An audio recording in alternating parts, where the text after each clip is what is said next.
Welcome to this video. In the Google Chrome, there is a new best game. Now we can see how to play. First, on your internet connection, then open the Google Chrome.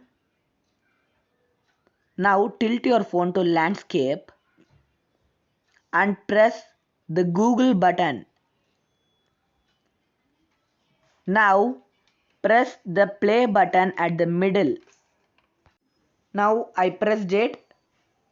The game is loading. At the left is the joystick and the right button is for action. Now I am using the joystick to move front. Now I am pressing the action to get. Now I am skipping all these messages. Now after I press the play button, I will go to the first level.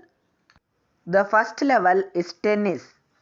Now after I win this table tennis, I will go to another level. There are many different levels, not only the tennis. There are many games like mountain climbing, etc. If we lose 3 times, we will be defeated and we should play again to move to the next level.